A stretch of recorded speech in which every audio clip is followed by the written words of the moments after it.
Otherwise, it only records me when I'm speaking and you when you're speaking, and I like it Yeah. side by side, you know? So, all right, everybody, welcome as you're popping on in here. Sorry, we had a little bit of a rough start. We had a random power outage this morning at my house, and when I went to turn on my computer, it didn't want to cooperate. So here we are. I'm going to give just a couple minutes for everybody to fill on in. You can use the chat box and tell us where you're coming from and why you decided to join us on this webinar if you would like. And in about 1 minute, we will get started with AJ, who is a new addition to the ProWritingAid team, and he's going to tell you all about himself. So, okay, looks like most people are here and filling in. So let's kick it off. All right. Yeah. Hi, nice to meet you officially. I know. You too, Alexa. Nice to see you. And thanks so much for having me today. Absolutely. So I'll tell you a little bit about myself. I think I've always been a reader, and I didn't necessarily always see myself as a writer. I always felt that I was a reader. So in third grade, I'm 8 years old, and I'm just up, till 2 or 3 in the morning reading the same books over and over. And so words and reading and writing have kind of always been this sort of central theme of my life. And I was a communications undergrad major. I worked in consulting for a while. And then at a certain point, I said, I'm going to go back to grad school. So I went back to grad school and got a master's in literature. And while I was doing that, I started teaching in the United States. We have the classic, college writing course. So I started teaching that course, and I absolutely loved it. So I was teaching college writing. I was also teaching literature classes, and then ended up going on to getting a PhD in education. And so I study, but specifically, I study how people develop as writers. And in addition, I study how do we create curriculum in college to support people's development as writers. And so it's not, I don't necessarily study creative writing, but I study sort of organizational or professional writing. So that's my background. I'm super, it's cool to see all these people here. I'm originally from Northern Virginia. I see some people in Maryland. I now live in Los Angeles, and I'm an assistant professor of business communication at University of Southern California.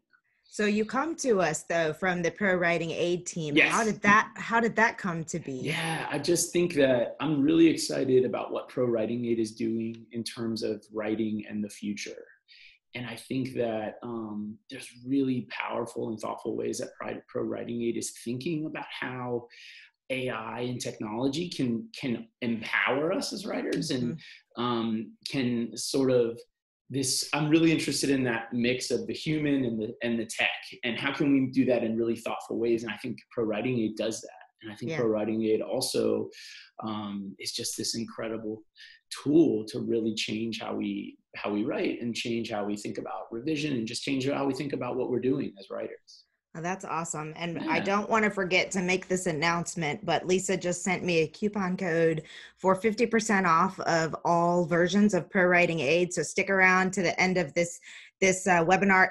Don't panic if you have to drop out before the end of it. We will make sure when we email out the replay of this, we will also include the code. So if you happen to drop off the webinar before I put the code in here, no worries. It will be everywhere, but it's only for 48 hours, and they don't do 50% off very often anymore. So if you've been thinking about upgrading from free to one of the levels, the lifetime one would be awesome at 50% off. Anyway, stay tuned. We will get that in there. Today, we are talking about clarity with writing. And this is an interesting, this is really interesting and timely for me, actually, because I'm working with a couple of authors who I think a lot of times we think that what we are, if I'm using clarity in the right context of this presentation, that what we are trying to present to the world, whether it's fiction, nonfiction, or whatever, is perfectly clear, because we know the topic so well. It's obviously there's so much clarity from that perspective, but then also like clarity in what we're trying to achieve and how we get there, and knowing who we're speaking to and how we're speaking to it. We could probably talk for like 7 hours on on achieving clarity, but I know you have a presentation that's ready to go. So if you want to just take it, either fill in anything if you want to on that, or go ahead and launch. I totally agree.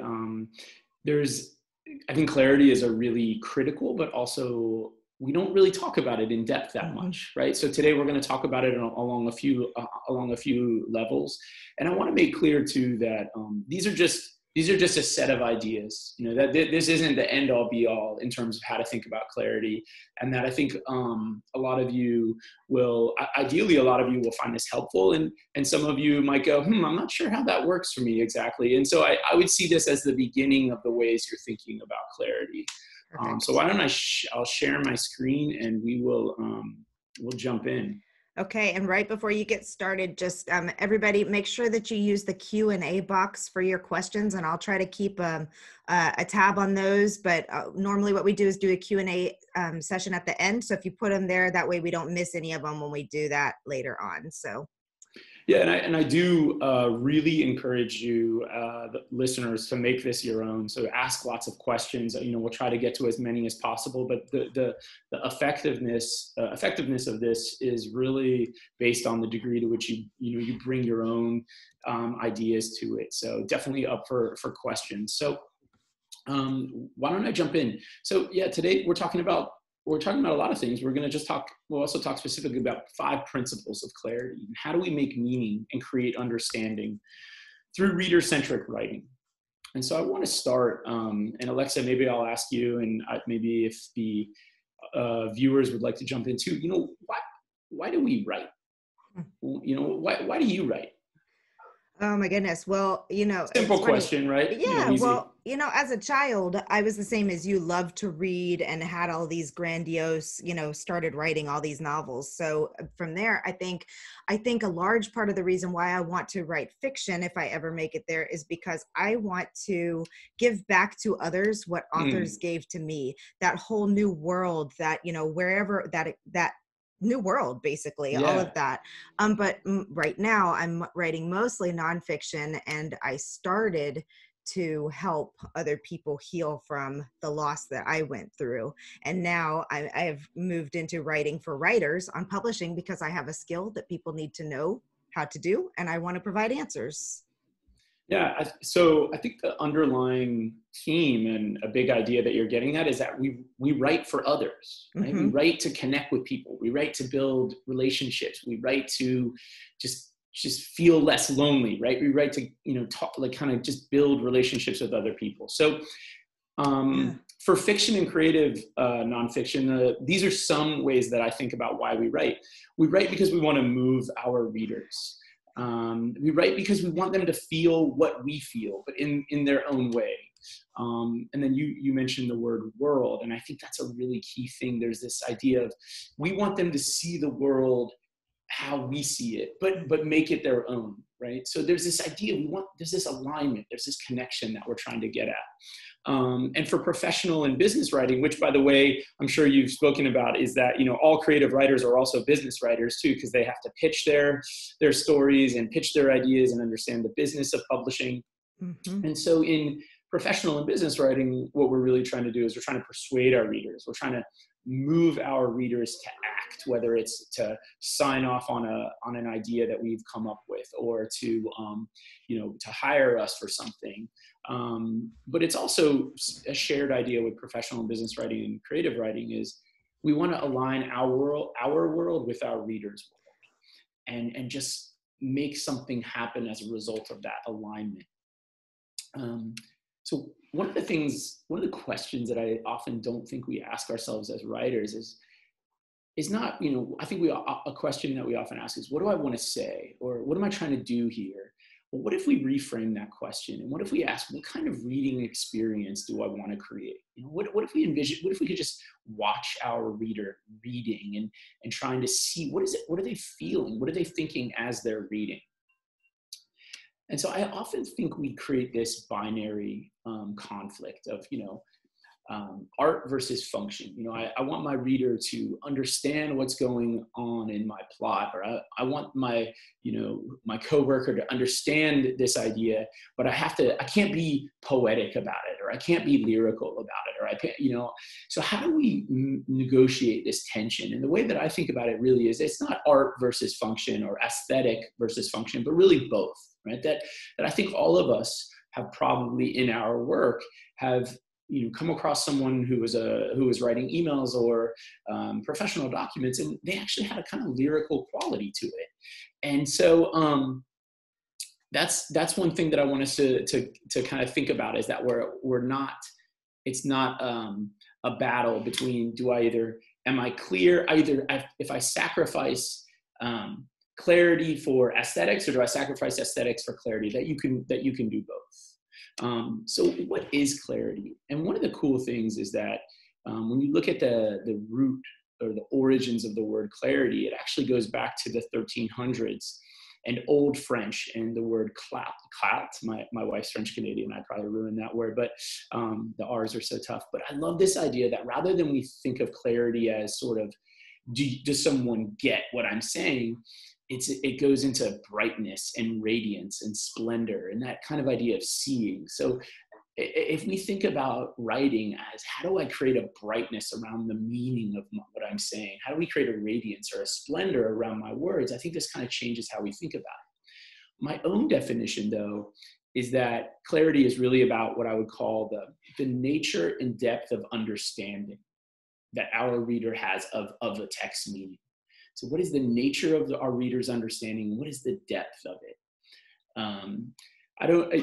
What's your take on clarity, Alexa? When you think about clarity as a writer, how are you thinking about it? Well, for me, so I'll go on the nonfiction side, since that's what I'm mostly doing, is making sure that what I am trying to get across is the same message that they're going to receive. Because I think sometimes it reminds me of back in my Homeland Security military days, like you start to speak in a lingo that you get because of where you're at, but somebody who's brand new to the process has no idea and has to be brought up to speed. So for me, a lot of clarity is remembering to bring things back down to the level at where I'm trying to teach. Yeah. I often use a metaphor for clarity, and I think this probably applies more to professional and organizational business writing, but I had a high school basketball coach, Coach Hamilton, and he had this idea that if you make a pass to your teammate and they don't catch it, it's your fault, no matter what. And we would go, whoa, Coach Hamilton, what if I hand the ball so gently to my teammate and they still drop it? Then that's their fault. And he'd say, no, you have to figure out exactly how your teammate needs to receive that pass for them to catch it. And I think this is a good ideal to aspire to as writers at times, that if someone's not getting what we're trying to convey, it's not their fault, but our fault. And of course, and this is what makes writing so exhausting and cognitively demanding, is how do we get outside our own heads? So Nana has a question. Maybe we could just pause and we'll take Nana's question. I hope I'm pronouncing your name somewhat correctly. I got a raised hand. Do you want to pop your question in the chat or into the Q&A box? Oh, that was an accident. It was an accidental hand raise. No well, worries. There you go. All right. Great. So what I want to talk about today too is two kinds of clarity. And these are some terms that I think you can use to think about clarity in your own writing, to kind of organize how you think about clarity. And one is global and local. And global clarity is that sum total effect of how the words, sentences, paragraphs are composed and organized. So someone reads something you've written and they get the big picture. That's the global question. With global clarity, the reader is able to orient themselves throughout the text, that they have this longitudinal, latitudinal coordinates, and they know where they've been and where they're going. And lastly, the overall reading experience with global clarity is the goal is to be fluid, and the reader gets and sees the big picture of the text. The other way of thinking about it is local clarity. And this is what I call the ant level, and this is at the where we write, is clarity is achieved through the intentional composition of words, sentences, and paragraphs. And the reader is able to orient themselves in the text at the word and sentence level. And in a sense, I kind of like this idea of the reader is a co-pilot with the author, that the question you ask is my reader coming along with me? with my ideas? Are they next to me? I use the term riding shotgun, but I just feel like it's a sort of today's, it's not a really nice term, but I just like this idea of co-pilot. Am I bringing my reader with me? And am I creating a reading experience that's fluid at the sentence and paragraph level? And of course, global and local clarity are interdependent, right? That this is that complex alchemy of writing, where that a sentence has an effect on the overall picture that our reader gets, and that the accumulation of the cumulative effect of all of these sentences and words is some larger feeling. So one legitimate question is like, is clarity, should it be a goal in fiction or creative nonfiction? And so I want to just complicate the term a little bit. And I think it's yes and no. So some of us, when you think about poetry, for example, if any of you write poetry, I don't think the central goal of clarity of poetry is that your reader automatically gets what you're saying, right? But instead, when a reader comes to a poem, they come with the expectations that they're going to need to perhaps work a little bit, but they want to work. That's part of the reading experience of a poem, is that you have to kind of piece together different clues at times. So for any of you who might be going, well, I want my reader to I don't want my writing to be, read like a manual. I want it to read poetically and lyrically and artistically. And so I think that's a completely legitimate way of thinking about clarity. So I want to just go down a little bit more into that. So I'm using F. Scott Fitzgerald only because I feel like The Great Gatsby is such a, it seems like most people have read it, and I won't get into the canon wars and whether, who we're reading. But anyway, so, imagine you're F. Scott Fitzgerald. In terms of clarity, I think you would accept alternative interpretations of your writing, right? You would be okay with someone saying, well, I've read your book, F. Scott Fitzgerald, and I see Gatsby as a modern anti-hero. He's inauthentic, he lies, but we love him because we all have those same impulses in us. If F. Scott Fitzgerald didn't write Gatsby that way, or his intention wasn't for someone to read Gatsby that way, I don't think he would say, this reader didn't see the clarity of my writing. I think that this is an acceptable alternative interpretation.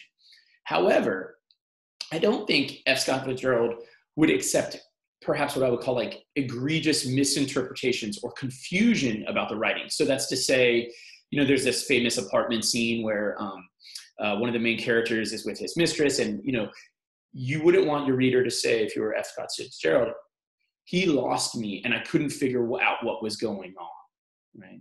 So there's this complex relationship between this idea of alternative interpretations of things versus confusion about what's going on. So Alexa, I don't know, do you want to jump in at all with how do you think about this, or is this framework helpful? Yeah, it is. It's interesting to me because what was just flashing back into my head was my college classes on English, and how mad I would get when teachers marked my grade down because I came to it with a different approach of what the author might have been trying to perceive or put out there. And I was like, well, how do you know that's exactly, unless they said in something, this is exactly what I was meaning to say. But yeah, I mean, I agree. I think there should be some room for, because you know what, as readers, we bring ourselves into everything that we read. Completely. So that scene could be interpreted completely differently, but at the same time, we don't want to get to the, I had no idea what was happening in the scene place. Right, exactly. And I have my own theories of kind of some of the issues around English classes and K-12 education, and the fact that, I don't think F. Scott English professor, but I think, I always joke that I don't think F. Scott Fitzgerald wrote The Great Gatsby so that a student like you could be told you misinterpreted it, right? Like he wrote it because he wanted people to feel something, understand some sort of symbolic dimensions of the American experience, not so that someone could get graded and told, you've read this book, incorrectly. Oh, and I tell you what, I have a completely different perception of the book as a 40-something person than I did as a 17-year-old. Yeah, and this whole idea around reader response theory and how people bring themselves, their worldview to text is is super fascinating. And I think that's what makes a lot of creating writing so exciting, is that you don't know what kinds of interpretations people are going to bring. And so that's why you can't engineer clarity in those terms. You can, that's kind of the art of it, right? The alchemy. So that's a great point. So today we're going to focus on local clarity. And two questions. So how might we create sentences and paragraphs that are radically clear? And how might we create a fluent, radiant reading experience for our readers? Here's how I want everyone, here's ideally how I'd like everyone to think about what we're talking about today, though, is that what we're going to talk about is clarity as a tool in your writer's toolbox. And that I'm not being prescriptive and saying, you must write every sentence like this. But having this knowledge and then thinking about it as a tool that you wield at your own discretion, to me, is the goal. So if you want to create ambiguity in your writing, which I think we all do in creative writing, then you can do so knowingly, right? Aware of the kinds of ambiguity you might be creating. But if you want to create clarity, you can also do so knowingly. And that's the idea, is hopefully the clarity as a tool is ideally empowering to us as writers. So the first big idea that I want to get at is that clarity is really about storytelling. And so a story, as we all know, is made up of actors and actions. And a sentence is the story of a complete idea. Oh, excuse me, sorry. A sentence is all right. And a sentence, and this is a really key idea here, is that a sentence is a story or movie that the reader plays in their head. That when we read a sentence, we are actually putting images into our head and playing that as a story. And so a paragraph is the story of one big idea made up of smaller stories of ideas. And then what happens is that clear sentences form clear paragraphs that then become clear stories with clear actors and actions. So I'm going to have all of you read. I'd like all of you to read these sentences here.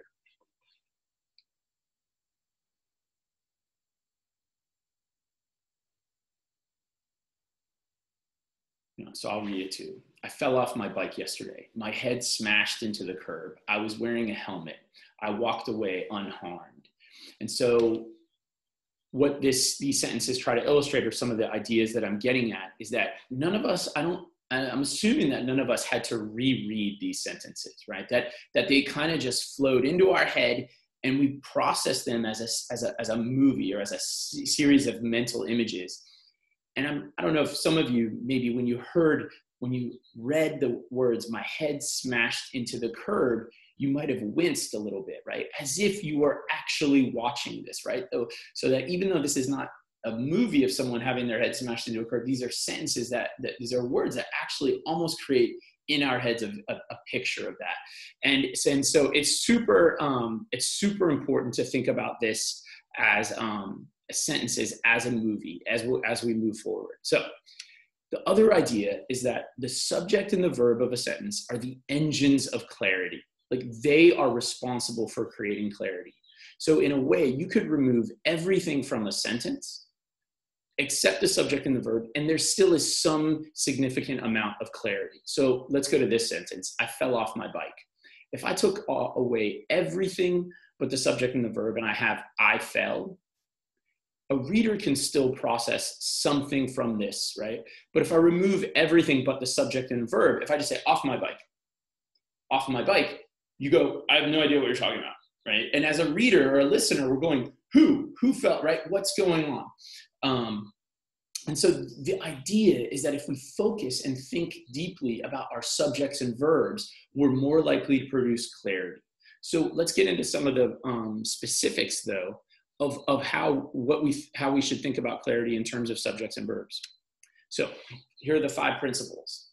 The first principle is you want to make your subjects and verbs the big actors and actions of your text. And I'm going to illustrate these in slides, right?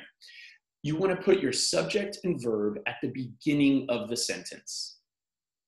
You want to keep your subject and verb close to each other. Number 4 is the more subjects you have, the more work the reader will have to do. And so the fewer the subjects you have, the more likely you're going to create reader-centric writing.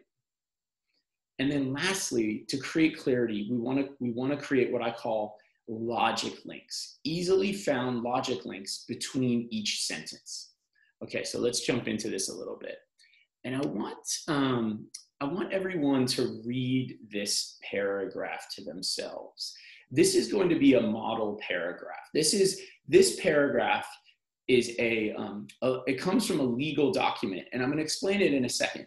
But this paragraph embodies all 5 principles of clarity, and I'm going to walk through this paragraph and these sentences to show how the principles are being enacted. So just take a little bit to read.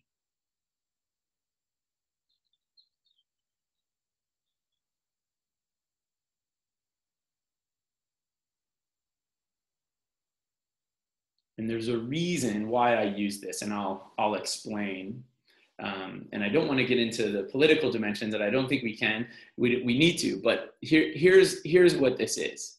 A few years ago during the presidential election, Donald Trump's lawyers asked the New York Times to take down an article they wrote about it. And the New York Times general legal counsel, David McCraw, the lawyer for the New York Times, wrote a letter back to Donald Trump's lawyer. And for some reason, the New York Times published that letter. And what happened was it absolutely exploded in popularity. And it was so popular.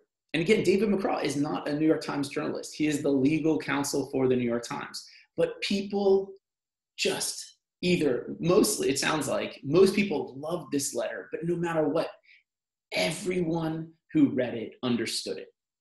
Everyone got it.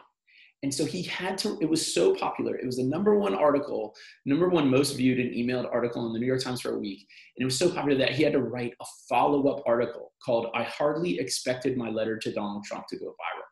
And one of the things that I appreciate most about the clarity of this letter, or the evidence of its clarity, is that people around the world, non-native English speakers, all got it. So he heard from people in something like 200 countries. So we're going to use this, and I know it's a legal document, and I know that some of you might be going, well, this isn't creative writing, but I want to use this just as like the most ideal example, and then we can all work backwards from that, right? So let's jump into it. So what's this idea? Make your subjects and verbs the big actors and actions of your text. So let's start with that first sentence. I write in response to your letter of October 12th, 2016 to Dean Baquet concerning your client, Donald Trump, the Republican Party nominee for the President of the United States. So in this letter, if we were to try to identify, and if we think about this letter as a movie, the big actors are the New York Times lawyer, Donald Trump, and Donald Trump's lawyer. These are the big actors. And so if you think about, let's take a cover letter, for example. In a cover letter that you write for a job, who are the big actors? Well, it would be you, and it would be the company. It might be your experience. It might be degrees you have. It might be companies that you worked for. These should be the subjects of your cover letter because these are the big ideas. And so in this example, I write, and this I is David McCraw. He, as a general counsel of the New York Times, is a big actor of this story, of this legal letter. And then the other thing about the verb write is that this is a big action, right? And we'll get to this later, is that we like the term write because it's part of the story of what's going on, but also it's visualizable. Like we can see someone writing, right? This is the kind of thing, we want big actors and their actions. And so instead of verbs, now these verbs aren't always bad. We know that verbs like is or were or are, they're not always bad, but it's hard to visualize is. It's hard to visualize were and are. But we can see like someone writing when we see the word write. Okay, so let's move on to the next one. Put your subject and verb at the beginning of the sentence. And this is key because as we stated earlier, the subject and verb are the heart of clarity of a sentence. That means that the further the closer we put it to the beginning of the sentence, the closer we establish clarity for our reader. And so I always tell this joke to my students about this principle, and it goes like this. There's a kind of cool artsy film called Roma on Netflix. I don't know if you've seen it, Alexa, but so I'm married. I have 2 young sons under 3, and anyone here who knows what's going on with that knows that at night you have a finite amount of time. Like, you have a short window, and you do not want to waste that time, right? So Roma is this cool artsy flick on Netflix, and my wife and I started watching it. The first 10 minutes of Roma is this very cool, avant-garde-ish, black and white image or video of someone sweeping water into a drain for 10 minutes. And my wife, and I don't know if my wife is, in my head, I'm like, I don't have time for this. When I wasn't married with kids, I did have time. But what I was saying was, like, I want an actor and an action, right? I want, I joke, I want something happening. I want, I want a mystery. I want someone killed or something. I just want something, some kind of inciting action. And this is how sentences work too. That if we delay the subject and verb, our reader is essentially going, okay. They're going, what is this sentence about, right? And so in this David McCraw legal letter for the New York Times, every subject and verb is at the very beginning of the sentence, right? Okay, so let's go to number 3. Keep your subject and verb close to each other. And this is another example of what kind of reading experience are we creating for our readers. So here's the example. I write in response to your letter of October 12th, 2016 to Dean Beckett concerning your client, Donald Trump, the Republican Party nominee for President of the United States. I and write. The subject is I, the verb is write. They're right next to each other, right? We know who and what right away. But I have written, and it was very difficult, let me tell you, I'm joking. I've written a terrible sentence here, right? And this sentence does not follow the principle of keeping the subject and verb close to each other. So I want to take like 30 seconds or 20 seconds for everyone to read this and to kind of be thinking about, what is this experience like? What kind of work am I doing as I'm reading this sentence?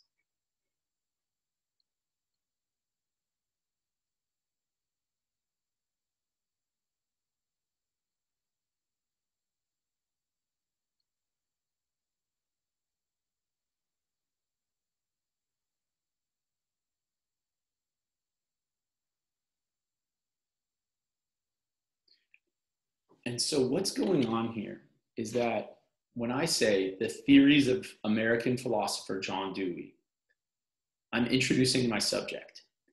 And then I almost tell the reader, hold on a second, I need to tell you something else. But don't forget the subject, right? And then I give them all this other information. And I'm asking them to process all of that other information. I need them to understand that his writing in the early 20th century did this, and then this. And then after I tell them all that new information, I then am going, all right, well, I hope you remember from before what I was talking about, because now I'm going to link that thing from before, hopefully you remember, to the verb, right? And so some of you might, the one thing about this principle is that if you're not naturally inclined to write like this, then it might not be something you need to be concerned about. But this is just something to think about how closely are you putting your subject and the verb? Because as long as they're close together, the more likely you are to produce clarity. Okay, I think this next one will have many people will kind of get, especially if you're writing a novel or a short story and you're grappling with how many characters is too many characters for my reader to handle. So the same principle, that same question operates in our writing in terms of the subjects that we use. So you want to minimize the number of different subjects you have, and the reader will do less work. And so in this paragraph, there are 4 sentences, but there are really only 2 different characters that I'm asking my reader that David McCraw is asking his reader to negotiate. And so it's I, and he represents, the New York Times, you, the lawyer who represents Donald Trump, you again, and then we. And that's, again, the New York Times. So if this is a movie, there's two characters in this movie, the New York Times and Donald Trump's lawyer. This is manageable for readers, right? They can hold on to this. So I'm sure that many of you have heard of the show Game of Thrones. It was kind of popular for a little bit, right? This is the character map of Game of Thrones. And so if the David McCraw legal letter represents the ideal version of having a few number of characters, Game of Thrones is the worst example of it, right? And so for me, what was happening in Game of Thrones, and I want to link this to reading, is for me, the experience of watching Game of Thrones in, say, season 7 was some new character would come in, and now I have split vision because I'm trying to process what's going on the screen, but part of my brain is going, oh, who's this character? And I'm searching, right? And now I'm getting a little tired because this is like a lot of brain work. And then another third vision pops up and is like, am I experiencing cognitive decline? Like, should I know who this person is? And then the fourth person is like, you need to stop being critical of yourself, right? And now I've forgotten what I'm watching and I'm frustrated with the show, And so when we write, the more subjects we have, the more work we're asking our reader to do. And you can use, as Dave McCraw does, synonyms. So I think a lot of us, I don't want to repeat myself over and over. And I want to say this about subjects and repeating characters in terms of thinking about subjects, is that humans really do love repetition. Writers are afraid of repetition, but readers love repetition because our brains don't like to work. And so I repeat this over and over for my students in my business writing course, is that, you always want to be coming back to your big idea for your reader, because people really have horrible memories. They really do. I think that's such a good point and worth, reiterating, because we like to be repeated to. But I struggle with this in particular when I'm starting a new fiction book, reading a book, and I sit down and within the first, paragraph or two, you've got the main character who's talking about her daughter and her daughter's boyfriend and her cousin. And I'm just like, whoa, wait a minute. Who is this person? What's happening? And I'll just shut the book. Because if I'm that confused on page 1, I don't want to do that to myself. I read for enjoyment. I think that's such a great point. And I think if we think, what are some of the best things about writing really clearly, and what are some of the worst things about not writing clearly? The worst thing is that just people give up on our writing, And if we think about our goals of creating relationships and building trust in our writing, like that's the thing. That's the link that clarity provides. And so I think that's a really great point. I always joke too that I get emails from work, from the administration, and often they're 8 paragraphs, and I can't find myself in them, and I think most of us end up going, I'm not going to read this because I just don't, it just lacks that clarity, that kind of human centricness, that reader centricness. So okay, cool. So the next thing about clarity, and this gets a bit more complex too, and this will sound funny, but when we see a paragraph, what we presume is that the first sentence of that paragraph and the second paragraph, this first sentence of the paragraph and the second sentence have some sort of logical link, right? That they're connected in some way. And so what we need to think about deeply as writers is, how am I moving my reader from one sentence to the next? And what is linking between the two? And so if anyone's ever read anything and you've gone, this is kind of choppy. It's choppy because what you're saying is, I'm struggling to put together the links between these sentences. Like, I am not sure how these sentences relate to one another. And so in the paragraph that I use as the model, the logic links between sentences are super clear, right? And so it's as if when you encounter the second sentence and you see a word, or you read a word that you read in the first sentence, you go, cool, I'm with you, right? I'm with you. And this is how you move your reader. And so this one is, I write in response to your letter. And then in the next sentence, David McCraw starts with, you write, right? So there's a clear link, your letter and you write. And then in the next sentence, he starts with you, which links back to the you in the previous sentence of you write.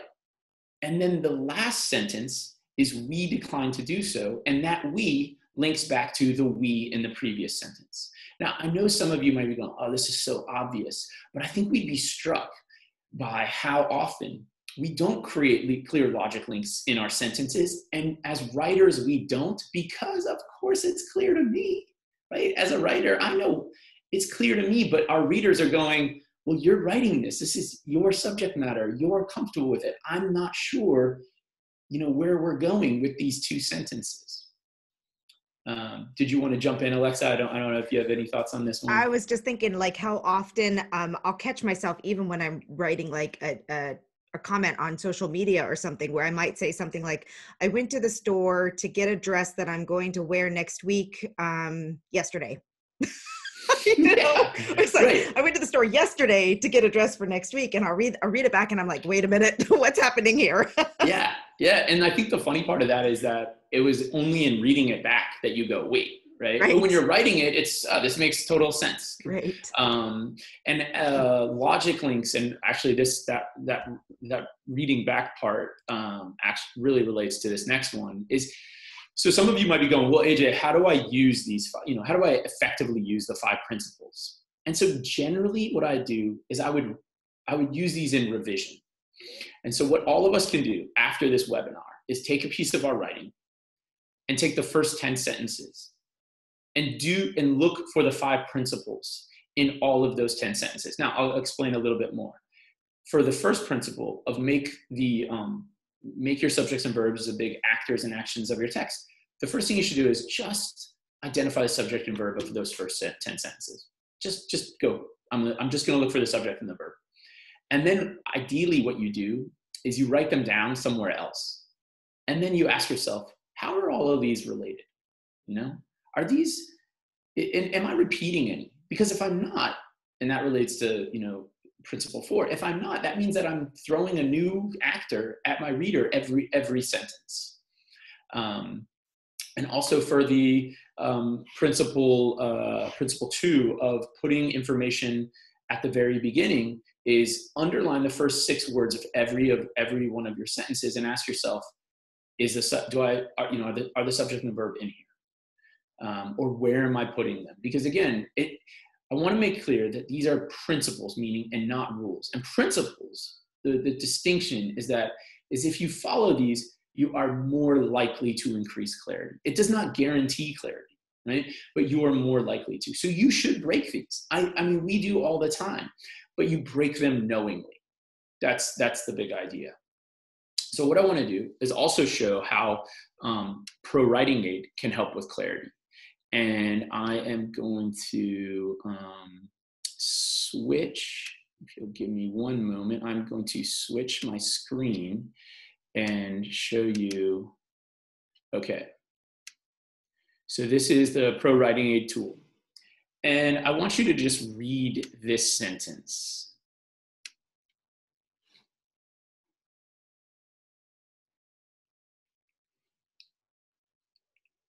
And so again, this is like the other thing to think about clarity is that it's not binary. It's not is clear or not clear. Most of our writing is going to be somewhere in between. I always think of it on a scale of 1 to 10. And with my students, what I say is, I want you to shoot for 10, for the top, for radical clarity. And if you get to 7 or 8, that's great. And so, this sentence is it's not terrible by any means, but this phrase here, made the decision. In terms of, big actors and actions, made the decision it's not a great verb because it's hard to kind of see, right, in that mental story. Like, it's hard to see someone making a decision in a way. So and also this will contribute to concision, is if I hover over it, it's, let's make that decided, right? And now the city, after realizing the weather was bad, decided to close the beach. It's just a tighter, clearer sentence, and our reader is just cruising along, right? So that's principle 1, about make your verbs, very like strong and related to thing that you're talking about. And then this, I think most of you will see that this is kind of a classic, this is sort of a classic passive sentence. So the decision to close the beach was made by the city.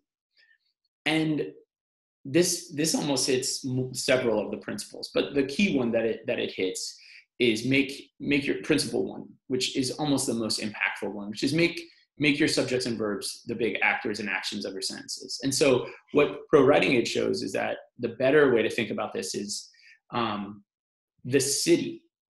And now we're starting with the subject, right? We're starting with the subject, right? The city made the decision to close the beach, or the city decided to close the beach.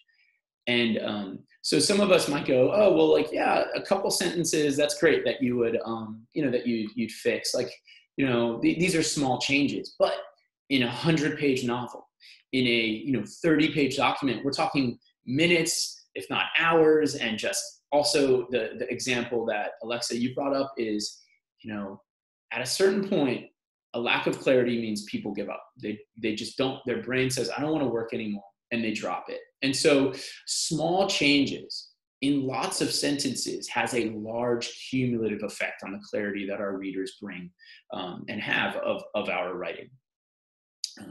And so we're going to have a little bit of time for, I want to go back to my slides real quick, and we're going to have a little bit of time for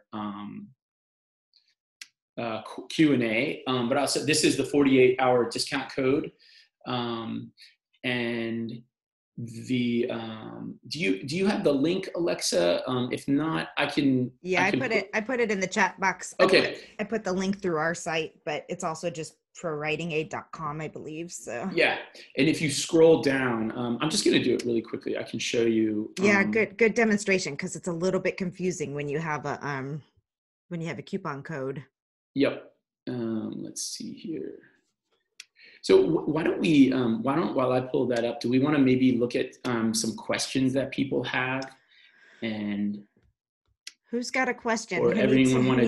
Yeah. Does anyone want to with, jump in with clarity? You can pop them in the chat or the Q&A. You must have done a really good job instructing. Or they're so like, oh, I don't even know where to start with this. Yeah, no, I completely get it. And I think that, we're getting some questions. Okay. Cool. Angela wants to know, how do you increase clarity without increasing repetition? And actually, this was the thought that kept running through my mind too, was like, if you start, creative writers love to be really creative in their writing. And if every sentence starts with like, I said, she rode, whatever, then it gets kind of so. And I think this is a good example of that. These are principles and not rules. Right. And that you need to mix it up. That you do need to mix it up, and that you shouldn't start every sentence with the subject and verb and the same subject and verb, but you figure out that kind of golden proportion, right? That kind of alchemy around it, which is often super difficult. And so I'm sure that all of you have your own, very cool ways of testing your writing, but the way I think about it is you have to prototype it. So you just give it to people, give that paragraph to a friend or whomever and say, what do you think's going on here? Mm-hmm. And see if you're aligned, and give it to as many people as possible, and see what's happening. So that's one way to think about it with repetition. The other idea is, it might sound a bit simple, but is to also just use synonyms and pronouns, right? So rather than say John, you could say he, right? Or if it's some sort of other kind of idea, if it's a belief or a value, or a view or a perception, you're just trying to find different words that still describe the same thing so that your reader is with you, but as you all say, that the reader doesn't feel like they're reading some sort of boring technical manual. Right. Okay, what's the difference between the different levels of writing? I identify mine as academic. How does this affect the responses from PWA? That's a good question. Do you know? So maybe I almost want to ask the person if they could clarify that a little bit, like in terms of how will PWA revise based off of the writing style? Is that the question you're asking, Barbara? Is there a way to specify a different type of writing style, either fiction, creative, nonfiction, academic? Yes, that's what she was asking. So yeah, let me actually pull up. I will pull up in ProWritingAid this setting where, so if you go to settings and you can go to writing style, there's academic. Perfect. And it'll have a different, sort of a different approach. And I think, Barbara, one interesting thing about academic writing, and I don't know if you're a professor and you're publishing, and this is so interesting, is that clarity in some what we call academic disciplines or communities is not as high of a goal as it is in other places.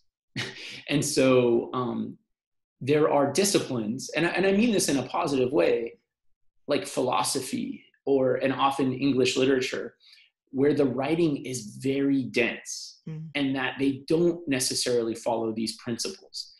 But that is just the style of that community.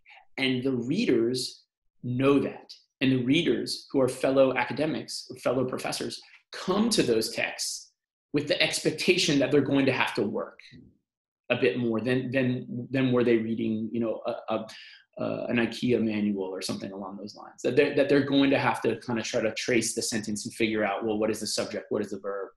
What are we talking about here? So it's interesting how that's a sort of a norm of some academic communities. Mm-hmm. Yeah. Sandy has a technical question. Isn't there also a problem with that city sentence because of the personification? Shouldn't it be city officials? Oh, I think that's another question of sort of style, a lot, and what you're writing. If it's creative writing, I think all creative writers kind of have their own views on this, but you bring a good point, and it's a little bit out of my knowledge domain. But if say this was an article in the New York Times or something, I'm sure their style guide would have something to say about that. So that's actually a really great point. Yeah. And Joe says, isn't this just one more example of knowing your audience? 100%. And I think, Joe, one of the things though that I would say is that one of the challenges, we get a lot of writing advice that says know your audience, but what does that mean exactly? I always question we're always trying to answer. Yeah, and so what I often tell my students, and this often depends on what kind of writing you're doing and who you're writing to, is, so for my students who are writing a cover letter, for example, to know your audience in a cover letter means to understand that company from the inside out. What do they care about? What do they believe? Who do they want to be? What are their problems? What do they value? What kinds of words do they use, right? Because in writing a cover letter, you want to assimilate all those values and beliefs, and you want to show them that you already believe those and you're already one of them in a sense. So that's what knowing your audience would mean in writing a cover letter. But I think knowing your audience in a creative writing is far more complex. Right? And I don't know, I almost want to throw it out to everyone. Do you have a particular person in mind when you're writing your fiction? Warren Buffett has a great piece on writing clearly. And he says, whenever I write clearly, or whenever I try to write clearly, I think of my Aunt Sally. And I always write to my Aunt Sally. And that's an interesting kind of target that he uses, and I think it's a great idea, but I don't know, for all of you who are writing creatively, do you have a reader in mind that you're writing to? Feel free to pop in there. You're getting the opportunity. Kaylin says she writes to the hardest to reach. Nonfiction. That is interesting. I wonder if that's like hardest in terms of the least receptive to kind of I wonder what she's sort of getting at, or, I wonder what that means if the hardest to reach readers. That's a cool kind of explanation of your reader. It is, but it's very vague. Like you said, it could be taken like, are you talking about people who are, in the far reaches of the Netherlands who don't have access to bookstores? Or are you talking about, like, your reaction was because they're not receptive? Yeah, and Cathcart has a really cool idea of writing to a friend or having a conversation with a girlfriend. And again, everyone will have their own stylistic preferences, but I often talk with my students about, how might you write like you speak? And so sometimes I have students I'll have them read out loud their sentences to me, and I'll say, would you ever say that to someone, like in a conversation? And they'll go, no. And I'm like, well, then rewrite it. Because a human is on the other end of this text that you're reading. And that's what they want. I often think the best thing that someone could say of something that I've written is, I just felt like I was listening. Mm-hmm. Like I just felt like I was listening to you. I didn't even realize that I was reading. I just heard you. And another point is, if anybody's interested in looking at it, is that Steve Jobs has a famous Stanford commencement speech, and it's super viral, and it's just incredibly popular. And I'm not on this. There's a lot of sort of deification of Steve Jobs, so I'm not going down that. But Steve Jobs gives this incredible commencement speech, and it could not be more simple, and it could not be more clear. And what I always say to my students is, if it's good enough for Steve Jobs, it's good enough for me. Because there's often a fear of like, oh, I don't want to dumb it down. I don't want to dumb it down. And what I say to them is that there's nothing dumbing down going on. You're actually translating for someone. You're actually showing them empathy, because that you're letting them understand something in the most, like the easiest, less cognitively requiring way. So. We have a couple technical questions. If you're, I don't know, I know you're relatively new to ProWritingAid, right. So some of these we may have to ask you to ask exactly. If you have these questions to go send the questions to the support desk. What I'd love to do is capture them, and then ideally I'll figure out a way so that we can capture them and follow up with those people. But yeah, no, those are really good questions, and I do want to defer to my more knowledgeable counterparts. So thanks Pam, for your comment. That's awesome. I do want to share the screen of so here's the website for purchasing ProWritingAid, and then here are the different subscriptions, and here's the discount code down here. So you just have to scroll down a little bit to get to where you put in the discount code. Yep. And I'll put this in.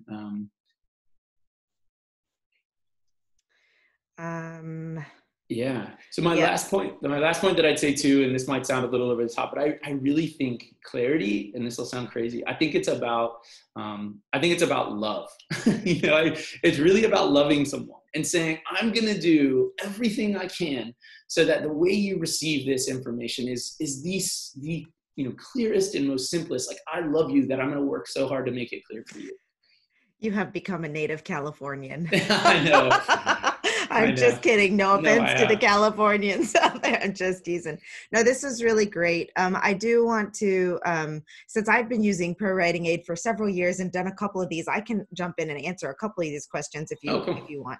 They do use artificial intelligence, and they are constantly seeking to improve that. But I would have to follow up on how well it can actually identify your particular style of writing. And then Barbara was concerned because it continues to tell her that her writing is difficult, even though human editors are telling her that it reads well. And this is something that I know both Lisa and the CEO have said in interviews, is that it's still an artificial intelligence tool. And so sometimes it's going to pick up things that aren't right. Some of the suggestions that are made are not going to be right. Sometimes it's not going to be able to read or understand the nuances. So while it is a great fabuloso tool for helping identify a lot of very clear things, it never will replace a personal live editor. So if a live editor is saying it's okay, then it's probably okay. Yeah, the question was, and I maybe verified on it if we have time to, is does PWA have any AI to learn a writer's style? So as Alexa said, PWA uses AI to enhance your writing, right? To augment, to support, to empower you as a writer. Now, if you mean, which is a really cool question, that you could, take someone's writing Hemingway, for example, or Toni Morrison, copy and paste one of Toni Morrison's texts into ProWritingAid, and then have ProWritingAid sort of create a stylistic, learn or like then create a program so you could write like Toni Morrison, or something like that. No, but you can take any text that you can think of and plug and throw it into ProWritingAid and see how it treats it and see what kinds of things it brings up. Yeah, that's, which is kind of fun to do. It's really cool. Even like over the past of the a couple years, like how much the tool continues to grow and improve, and what the company is putting back into it. It's such a, I found a lot of value with it, even just on catching up common mistakes. I love seeing, often when we write, we use the same words and phrases over and over. That's one of the coolest features for me, to be like, okay, stop saying sandwiches or whatever, or whatever it is. They need to eat something else. A metaphor that I use with students is, if you're going out at night and you get dressed and you've put a lot of emphasis on it, and you do everything, you get dressed, you put all this energy into it, and then you walk out, and then your partner says, you have a stain on your tie, and you did not see it, right? But even though you were looking and you were doing everything. And the idea with writing is that we put all this energy into it. And what it means is that we cannot see things. We cannot see everything. And so I think what ProWriting helps you do is see in new ways, right? So that you can grow as a writer. That it's so hard to get outside of our kind of narrow writer's frame of how we write, that ProWritingAid changes how you see your writing so that you can grow. So this is a great question. As an English, as a professor, as a professional writer, the question has been asked, is this a good, useful, helpful program for trained good editors? So are you saying, should professional editors use it? I think that's what the question is. Is this program helpful for good editors? So I'm kind of I think so, absolutely. Again, the key way. Okay, cool. Sweet tea harmony. I think the way to think about it is it's another significant tool in your toolbox. Mm-hmm. And what I advise everyone to do is go play with it. Go see, go try things. See how it, try all of the different reports. See how it makes you think differently, or give you new categories or labels for thinking about your writing. Yes. So do you do training like this regularly for ProWritingAid, or are you just getting into it, or how does that? I do. I'm doing monthly webinars. Awesome. But I've been teaching in higher ed for about 10 years. Both my parents are teachers. I just, I love teaching, and I always find these as conversations. I truly, I mean it when I learn from, what people are doing with their writing. And I always think about writing as writing is a very vulnerable human experience, mm-hmm. isn't it? Like, we're just bearing everything. And so any way we can make people feel less vulnerable, less lonely, that I get excited about. Well, it was really nice to have an interactive type conversation around the topic of it as well, so that, to put more, makes it more interesting, makes it easier to learn for me. I appreciate that.